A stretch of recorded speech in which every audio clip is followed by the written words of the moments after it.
this is complex numbers with real and imaginary parts. And we want to identify the complex conjugate. So this is my real, and this is my imaginary.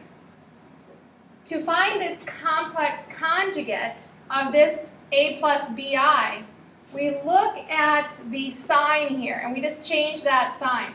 So now it's going to be a minus bi. So we have some examples here. 3 minus 5i. What is the complex conjugate of 3 minus 5i? So we look at the sign. We're going to change that sign to a plus. So the complex conjugate is going to be 3 plus 5i. Second example, negative 4 plus 6i. We're going to look at this sign in front of the imaginary part. We're going to change its signs. It's going to become a negative. So it's negative 4 minus 6i. That's its conjugate. Example C. Be careful on this one. This is the same thing as 0 plus 2i. This is your real part. There's your imaginary. So if you want the conjugate of this, you change that sign. So it's going to be negative 2i. Continuing on with complex conjugates. A complex 0, its conjugate will occur as the other 0. So here are some examples.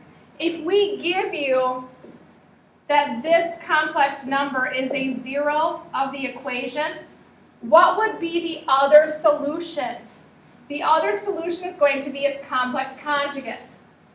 So if we have 4 minus 7i, what would be its conjugate? Would be 4, remember you change that sign in front of the imaginary, 4 plus 7i.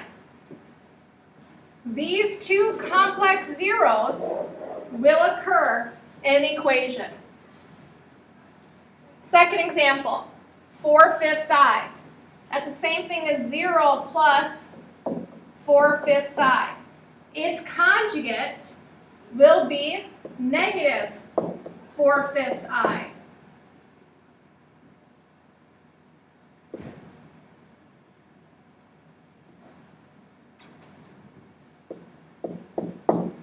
Awesome, my smartboard there. Last example.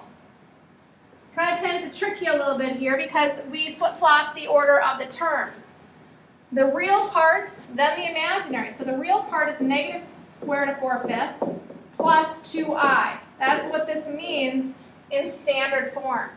So for its conjugate, then it would be negative 4/5 square roots of 5, minus 2i.